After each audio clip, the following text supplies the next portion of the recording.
जावेद आज 5 साल बाद अपनी बीवी शबनम को देख रहा था। उसने देखते ही उसे पहचान लिया। आखिर पहचानता क्यों नहीं? वह लोग 5 साल तक साथ रहे थे, फिर उनका तलाक हुआ था। उसे वह दिन याद आने लगे थे जब उनकी नई नई शादी हुई थी।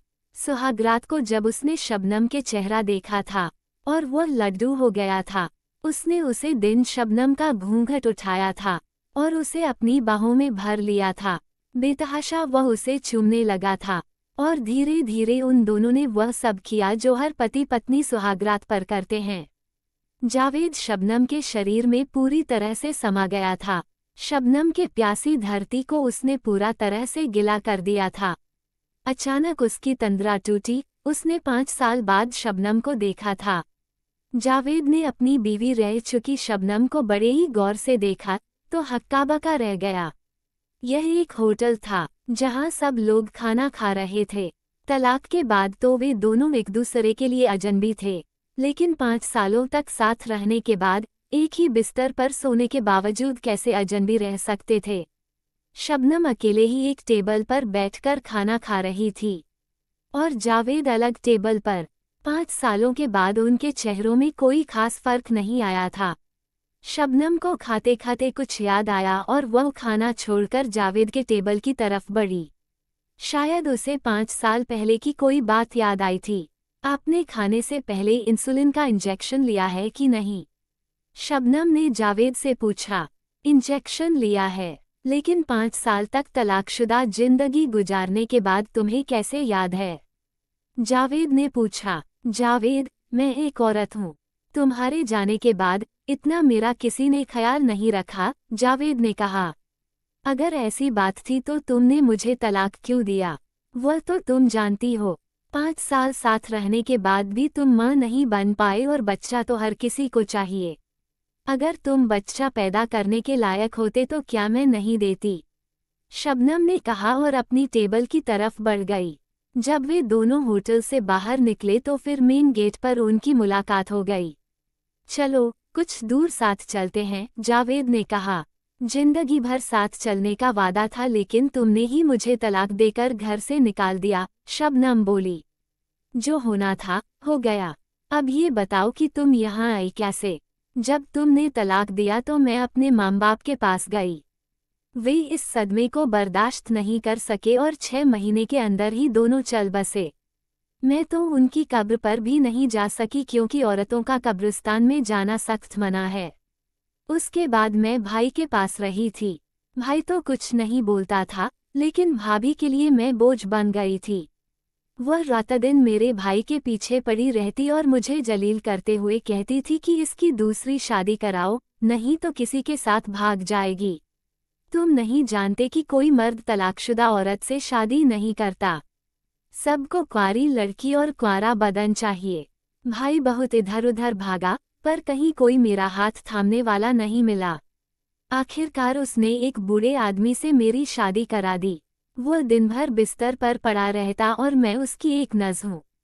उसे समय से दवा देना, खाना खिलाना या बाथरूम ले जाना, यही मेरी ड्यूटी थी। मुझे ये भी मालूम है कि तुमने दूसरी शादी कर ली और तुमको दोबारा एक कुंवारी लड़की मिल गई, लेकिन मेरी जिंदगी को तो तुमने सीधे आग की लपटों में फेंक दिया और मैं नामुराद दूसरी शादी के बाद भी जल रही हूँ।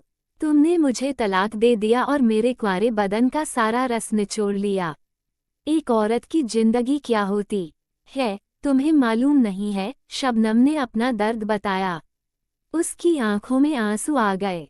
वह रोते रोते पत्थर की बनी एक कुर्सी पर बैठ गई। जावेद सब कुछ एक बुत की तरह सुनता रहा और फिर अपना वही सवाल दोहराया, तुम इस शहर में कैसे आई? मेरा बूढ़ा पति बहुत बीमार है। मैंने उसे एक अस्पताल में भर्ती कराया है। उसकी उम्र क्या है? जावेद ने पूछा। 70 साल से भी ऊपर है, शबनम ने जवाब दिया। फिर तो उम्र का बहुत फर्क है, जावेद बोला। जब शबनम वहां से उठकर जाने लगी तो जावेद ने आगे बढ़कर उसका हाथ पकड़ लिया और बोला, मुझे माफ कर दो। तलाक माफी मांगने से नहीं खत्म होता है। तुमने मुझे तलाक देकर जैसे किसी ऊंची पहाड़ी से नीचे धकेल दिया और मैं नरक में चली गई, और फिर शबनम अपना हाथ छुड़ाकर वहां से चली गई। दूसरे दिन जावेद शाम को उसी होटल के सामने शबनम का इंतजार करता रहा। वह आई और बगैर कुछ बोले ही होटल के अंदर चली गई। जावेद पीछे पीछे गया और उसके पास बैठ गया। दोनों ने एक दूसरे को देखा और उनके बीच रस्मी बातचीत शुरू हो गई। तुम्हारी मम्मी कैसी हैं? शबनम ने पूछा। ठीक हैं, अब वे भी काफी बूढ़ी हो चुकी हैं। उनको मेरी याद तो नहीं आती होगी। मुझे 5 साल तक बच्चा नहीं हुआ तो उन्होंने मेरा तुमसे तलाक करा दिया, और तुम्हारी बहन जरीना को 7 साल से बच्चा नहीं हुआ तो कोई बात नहीं, क्योंकि जरीना उनकी अपनी बेटी है, बहू नहीं। चलो, जो होना था हो गया। ये हम दोनों का नसीब था, जावेद ने अफसोस जताते हुए कहा।